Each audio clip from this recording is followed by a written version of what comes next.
shirkadda eko waxaa galay maal aad u badan oo aan ku iman si sahla taasoo natiijadii maalgashigaas ka soo baxday ka dhigtay kow in la helo qorshe saxa oo lagu gaari karo nadaafad baahsan oo caasimadda dhammaanteed ah kaasoo ah master balaanka shirkadda iyadoo shirkadda u qaybisay caasimadda muqdisho 4 zoon juqraafi ahaan taas micnaheedu waxa weeye in la qaybiyo shaqada si loo maareeyo nadaafadda labo in la helo dib u soo noolaynta bilicda caasimadda taasoo shirkadda eko iyo maamulka gobolka banaadir aanu si wada jir ah khamiis kasta bisha u dambaysa khamiista u dambaysa aanu uga wada qayb qaadanno nadaafadda danta guud iyo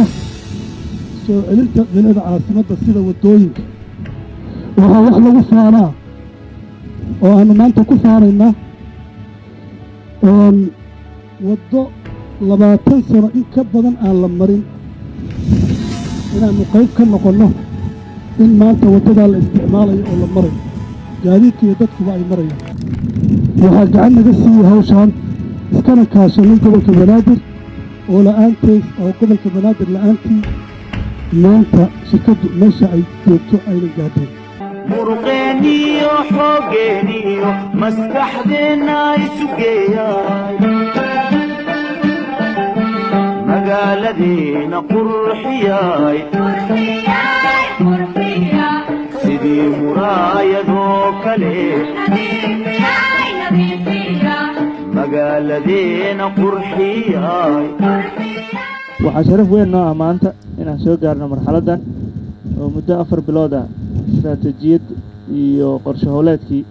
aan u dejinnay sidii caasimaddan u noqon lahayd caasimad nadiif ah caasimad la tartami karta caasimadaha adduunka muqdishona aan ognahay barisamaadka sidai ahaan jirtay magaalada ugu nadaafadda fiican uguna amniga fiican dalka taas annagoo ka duulayno ayaan waxaan soo gaarnay marxaladdan aadna ugu faraxsannahay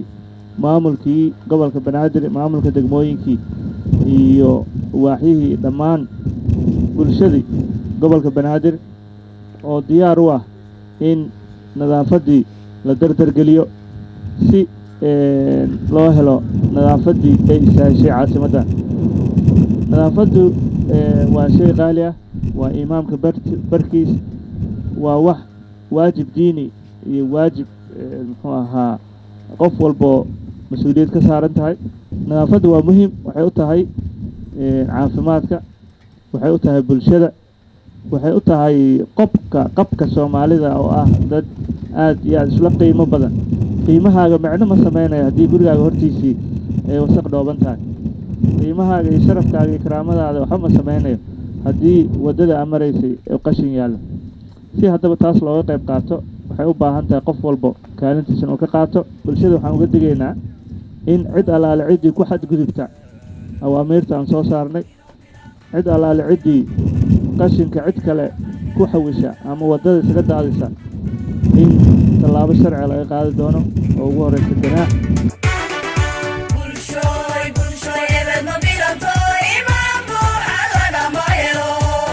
haddaynan bilic soo celiniyo haddaynan bilic soo celiniyo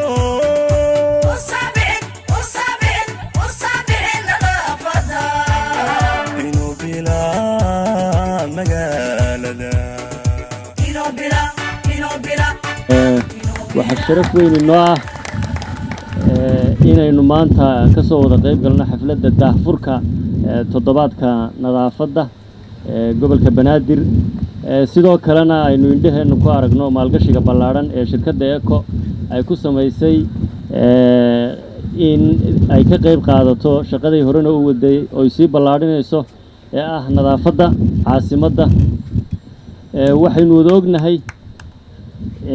sidoo aynu in badan ka hadalnay in nadaafaddu qof walbana muhiim u tahay diinteenna ku salaysan tahay nadaafatu nisfu diin iyadoo taa laga duulayo madaxweynuhu jamhuuriyadda federaalka Soomaaliya